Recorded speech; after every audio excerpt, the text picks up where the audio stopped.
Aujourd'hui, on se retrouve pour la 4e vidéo concernant le dossier site internet, c'est-à-dire comment mettre en place son site internet, comment l'optimiser, quelles sont les pages essentielles, comment optimiser son blog, sa boutique, etc.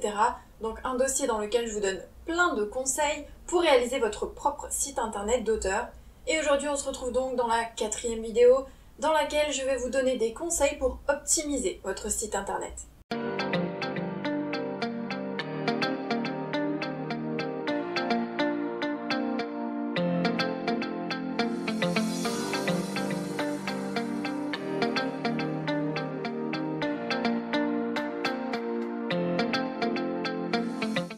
Bonjour à tous, j'espère que vous allez bien, je suis très contente de vous retrouver pour cette nouvelle vidéo. Donc aujourd'hui on va parler site internet et optimisation de son site internet, c'est-à-dire ce à quoi il faut faire attention, ce qu'il faut mettre en place pour qu'il soit le plus efficace possible. Et je vais donc vous partager 7 conseils. Premier conseil, et c'est un conseil très simple, c'est que votre logo, votre nom, doit apparaître en haut de votre site internet. C'est un conseil vraiment très simple, mais en fonction du thème que vous avez choisi, vous pouvez oublier de le mettre, ce qui serait quand même très dommage. Donc l'idéal c'est d'avoir un logo, mais si vous n'en avez pas, il faut au moins que votre nom soit facilement lisible. En général, il est en haut de son site internet, soit centré, soit sur la gauche, en fonction du thème que vous avez choisi. Vous pouvez aussi ajouter un slogan, pourquoi pas, si vous en avez un, sinon ce n'est pas obligatoire. Mais en tout cas, votre nom ou votre logo, c'est indispensable.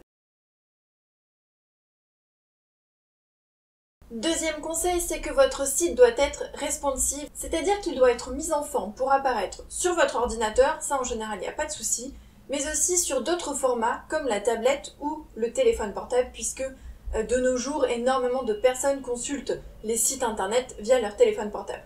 L'avantage si vous utilisez WordPress, c'est qu'il y a les fonctions pour voir ce que ça donne sur les mobiles et donc sur les téléphones portables. Donc vous pouvez voir tout de suite comment ça apparaît, si les images sont bien cadrées, si ça ressort bien en fait sur le téléphone portable, si c'est bien lisible. Donc faites très attention, n'hésitez pas à changer de format et quand par exemple vous créez un article sur votre site WordPress, en haut vous avez la fonction prévisualiser et vous pouvez choisir tablette, ordinateur, etc.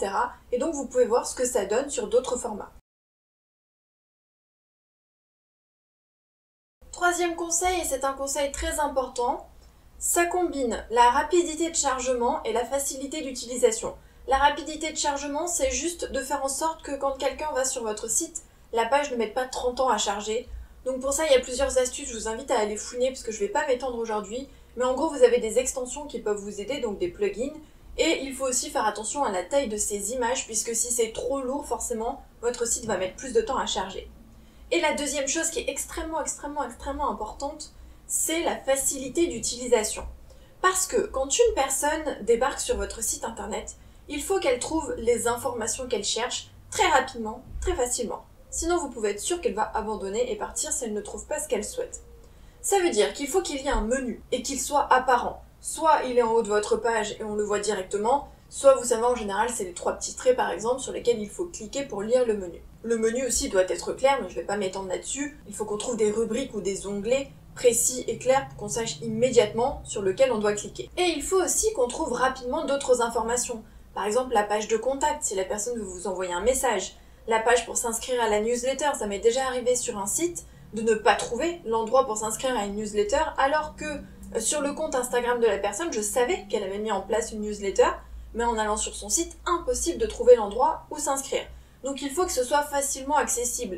Et il faut qu'il y ait une page permanente sur votre site ou un widget sur lequel les gens peuvent cliquer pour aller s'inscrire à la newsletter. Il ne faut pas qu'il n'y ait qu'un seul lien qui mène à cette newsletter et qui n'est pas visible en plus sur votre site. Il faut vraiment avoir ce lien pour pouvoir accéder à la newsletter.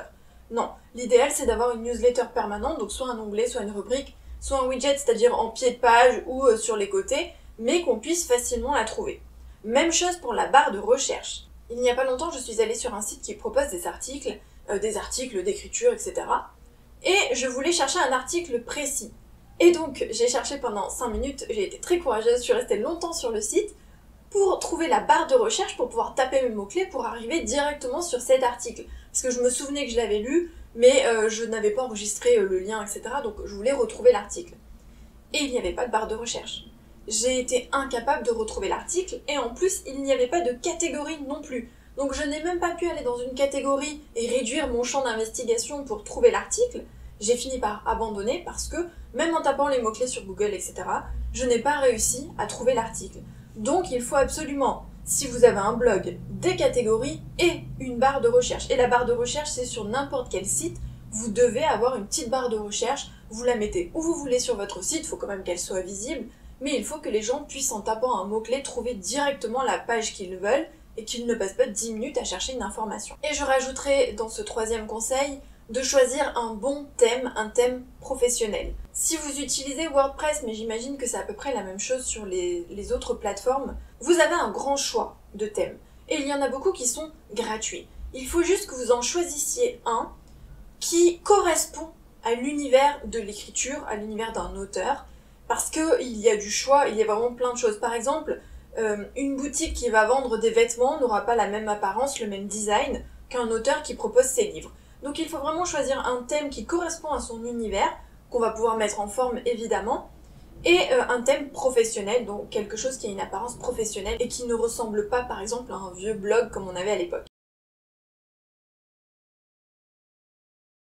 Quatrième conseil, c'est qu'il faut ajouter sur votre site internet des liens vers vos réseaux sociaux et des liens vers les pages de vente de vos livres. C'est-à-dire que les personnes qui vont débarquer sur votre site, imaginons que ces personnes arrivent sur votre site parce qu'elles ont lu vos livres, ou alors parce qu'elles ont entendu parler de vous, etc. Et donc, elles veulent en savoir plus sur votre univers. Et elles sont intéressées, elles se disent « Tiens, j'aimerais bien suivre cette personne sur Facebook, Instagram, etc. Est-ce qu'elle a des comptes de réseaux sociaux ?» Et là, patatras, impossible de trouver les informations. Donc, après, si la personne est vraiment motivée, elle va aller sur chaque application et taper votre nom, essayer de vous trouver. Si tant est que votre nom soit bien votre nom d'auteur, etc. Donc ça peut être en plus compliqué de vous trouver. Si vous avez un nom un petit peu banal, il va y avoir des dizaines de comptes. Par exemple, si vous tapez mon nom Audrey Martinez, vous allez voir que c'est très commun et très répandu. Donc j'ai rajouté auteur pour que ce soit plus facile de me trouver. Bref, sur votre site internet, vous devez ajouter soit des liens, soit les logos, etc. Soit carrément le feed de votre page Twitter, votre page Facebook, votre page Instagram, etc. Mais il faut que la personne puisse voir que vous avez un compte par exemple Instagram et un compte Facebook, quel est votre nom sur ces deux plateformes, et pourquoi pas idéalement pouvoir cliquer directement via votre site internet pour atterrir sur votre compte Instagram ou Facebook, puisqu'ensuite ces personnes vont vous suivre sur les réseaux et se tenir au courant de votre actualité. Et il faut aussi un lien vers les pages de vente de vos livres, parce que si la personne, inversement, soit vous a découvert via votre site internet, soit vous a découvert via les réseaux sociaux et est allée sur votre site internet, il faut qu'elle puisse ensuite acheter vos livres en fait, découvrir le résumé, etc. Et donc il faut que vous ayez des pages sur votre site internet qui donnent le résumé de votre roman, la couverture, etc. Et les liens des endroits où on peut les acheter.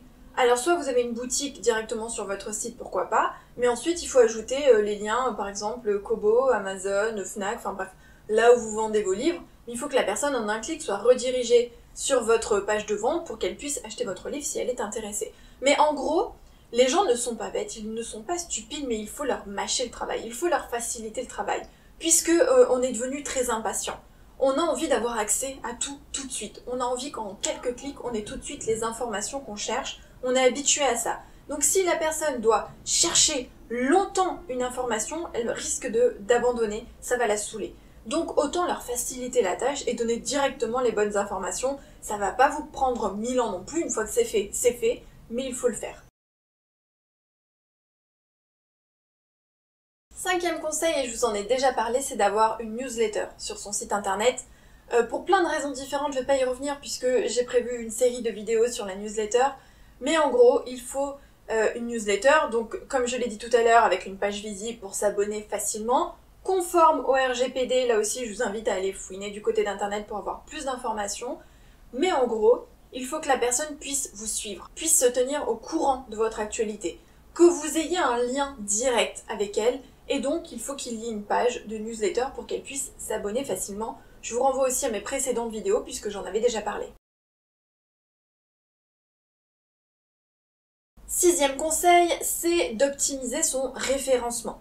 Le référencement, c'est ce qui fait qu'on vous trouve facilement sur Google ou sur Internet, sur n'importe quel moteur de recherche. Et pour cela, il faut faire attention à plein de choses sur son site, comme les mots-clés, la pertinence du contenu, la qualité du contenu qu'on propose, les balises, les métadonnées, la rapidité de chargement, bref, ce que je vous ai dit tout à l'heure revient aussi. La fréquence aussi de publication, puisque ça peut jouer, je vous l'avais déjà dit, mais quand on a un blog et qu'on publie des articles, on a plus de chances d'être découvert. Bref, il y a plein de choses qui entrent en compte. Là aussi, si vous allez chercher référencement site internet ou optimiser son référencement, vous allez trouver plein d'informations. Si vraiment ça vous intéresse, je ferai une vidéo, mais bon, c'est pas super passionnant, hein. Disons, c'est un petit peu plus technique, donc c'est un peu plus compliqué. Pourquoi pas un article? Il faut que j'y réfléchisse. Mais dans tous les cas, le but c'est que les gens vous trouvent. C'est bien beau d'avoir un site internet, mais il y a deux choses. Il y a soit les personnes qui vous connaissent via les réseaux sociaux, etc., et qui vont aller sur votre site internet parce qu'elles connaissent déjà votre nom, soit il y a des personnes qui ne vous connaissent pas. Et donc c'est ces personnes-là que vous avez aussi envie d'atteindre puisque vous voulez qu'elles découvrent votre site internet et votre univers. Et donc c'est là que le référencement va entrer en ligne de compte, puisque avec des bons mots-clés, etc., on peut vous trouver, notamment sur Google, donc il faut optimiser son référencement. Et dernier conseil, c'est d'avoir des plugins efficaces, c'est-à-dire des extensions efficaces. Je vais pas m'étaler là-dessus, puisque je vous le mettrai en barre d'infos, j'ai écrit un article sur le sujet dans lequel j'ai partagé les plugins que moi j'utilise. Ceux que j'ai gardés après des années de tests, puisque j'ai 2 sites internet, j'ai aussi eu une boutique en ligne, donc j'ai testé plusieurs plugins, j'ai gardé ceux qui étaient le plus efficaces, le plus simple d'utilisation et qui sont en plus gratuits. Donc je vous mettrai le lien de l'article, vous irez fouiner. Mais les plugins c'est important puisque ce sont des extensions qui vous permettent d'ajouter plus de fonctionnalités, qui vous permettent de protéger votre site internet, qui vous permettent vraiment de l'optimiser, de proposer plus de choses, comme une boutique en ligne, des newsletters, comme sauvegarder tout votre contenu, comme vous protéger des attaques de logiciels malveillants, des commentaires indésirables, etc. Donc c'est important d'avoir les bons plugins.